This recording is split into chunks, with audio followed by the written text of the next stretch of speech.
ఇశ్రాయేలీలు Ebenezer ప్రభావంలోనికి ఎలా వచ్చారు? ఆ మందసము పట్టబడిపోయింది, దేవుని సన్నిధి వాళ్ళలో నుంచి వెళ్ళిపోయింది. వాళ్ళు ఎంతో అపజయంలో ఉన్నారు, వాళ్ళు ఎంతగానో దిగులతో ఉన్నారు. 30,000 మంది చనిపోయారు.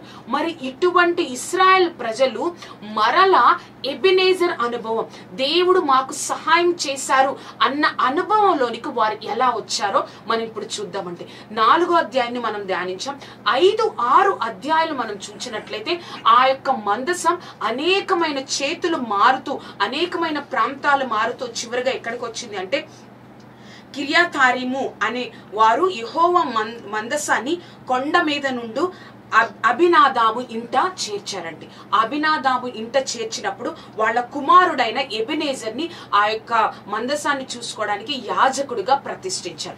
ఇప్పుడు మనం 7వ అధ్యాయము మనం ధ్యానిద్దామండి.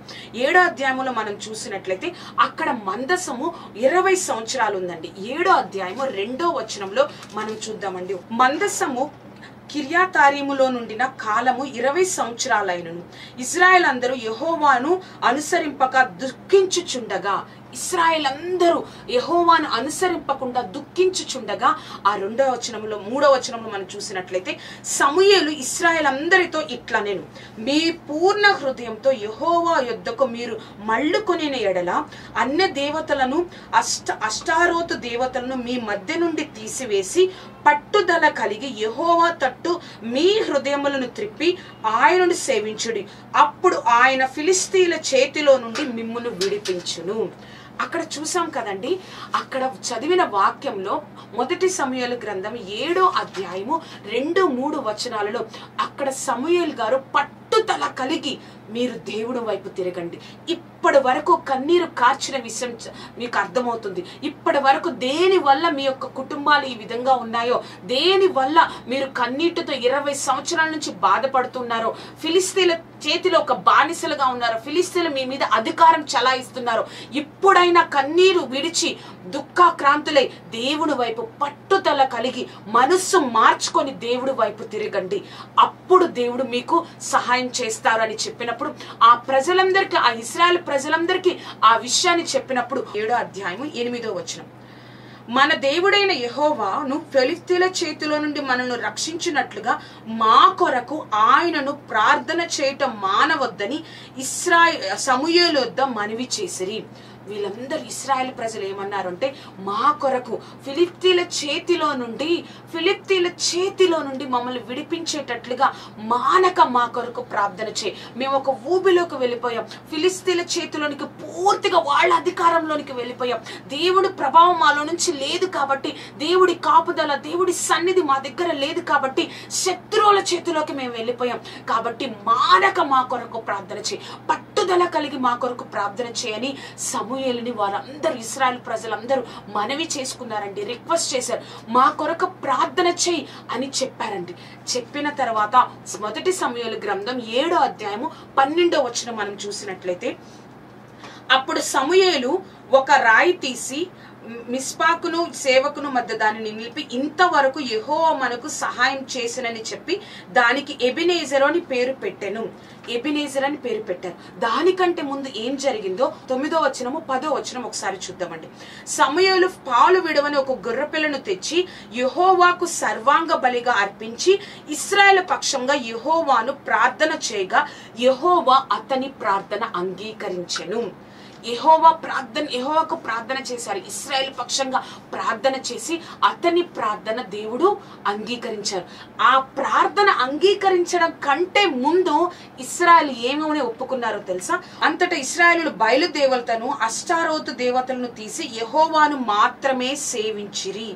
వారు పూర్తిగా ఒప్పుకున్నారండి. ఏమని అంటే, మేము పాపం చేశాము, దేవునికి విరోధంగా పాపం చేశామని వారిలో ఉన్న అన్య దేవతలన్నిటిని వారు తీసివేసి పాపులమని వాడు ఒప్పుకొని, మనం 7వ అధ్యాయము అంతా మనం ధ్యానించినట్లయితే వాళ్ళు పాపులమని ఒప్పుకోగానే దేవుడు వారికి ఏ విధంగా సహాయం చేశారో ఒక్కసారి మనం చూచినట్లయితే, ఆ ప్రార్థన చేయమని మనవి చేశారు. అంతేకాకుండా మేము పాపాత్ములని 6వ అధ్యాయము మనం చూసినట్లయితే 6వ వచనం, వారు మిస్పాలో కూడుకొని నీళ్లు చేది యెహోవా సన్నిధిని కుమ్మరించి ఆ దినము ఉపవాసం ఉండి యెహోవా దృష్టికి మేము పాపాత్ములను ఒప్పుకొనిరి.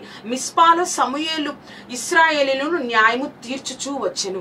మేము పాపాత్ములం, దేవుని దృష్టిలో పాపం చేశాం అని ఒప్పుకొని మరలా సమూయేలు దగ్గరకు వచ్చి మా కొరకు ఎడతెగక మనవి చేయి, దేవుడి సన్నిధిలో మనవి చేయని చెప్పినప్పుడు ఆయన సర్వాంగ బలులను అర్పించి దేవుని సన్నిధిలో ప్రార్థన చేసినప్పుడు దేవుడు ఆయన యొక్క సమూయేలు యొక్క ప్రార్థనను అంగీకరించి ఏ విధంగా వారికి సహాయం చేశారో మనం ఇప్పుడు ఒకసారి చూద్దామండి.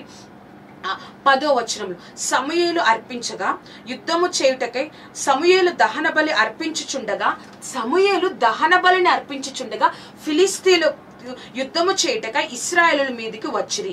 అయితే యెహోవా ఆ దినమున ఇశ్రాయేలుల మీద మెండుగా ఉరుములు కురిపించి వారిని తారుమారు చేయగా వారు ఇశ్రాయేలుల చేత ఓడిపోయిరి. చూసారండి, వారు యుద్ధానికి వస్తున్నారు. ఇశ్రాయేల్ మీద దహన బలి అర్పిస్తున్నప్పుడు ఇశ్రాయేల్ మీదకి ఫిలిష్తీయులు యుద్ధానికి వస్తున్నప్పుడు అప్పుడు దేవుడు ఫిలిష్తీయులను తారుమారు చేసేసారంట. తారుమారు చేసి ఇశ్రాయేల్ చేతికి ఫిలిష్తీయులను అప్పగించారు. ఉరుములను కురిపించి వారిని తారుమారు చేసేసి, చూసారండి దేవుడు లేనప్పుడు ఏ విధంగా వాళ్ళు 30,000 మంది హతులయ్యారు.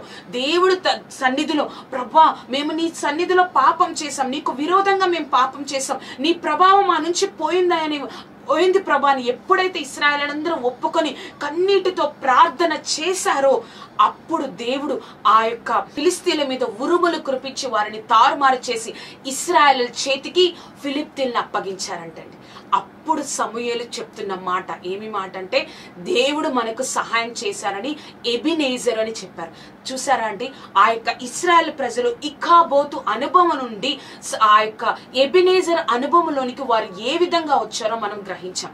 ఏ విధంగా వచ్చారో ఆ యొక్క పాపంతో, ఆ యొక్క పవిత్రమైన జీవితం లేకుండా హృదయం అంతా దుష్టత్వంతో నిండిన స్థితి నుంచి ఏ విధంగా మేము పాపాత్ములం ప్రభా, మేము పాపులం ప్రభా, నీ దృష్టికి మేము తప్పు చేశాం ప్రభా అని మా కొరకు ప్రార్థన చేయని సమూయేలు దగ్గర ఒక మనవి చేసుకున్న తర్వాత దేవుడు వారి మొరను అంగీకరించిన తర్వాత ఫిలిష్తీయులు యుద్ధానికి వస్తున్నప్పుడు దేవుడే వారిని ఉరుములు కురిపించి తారుమారు చేశారండి.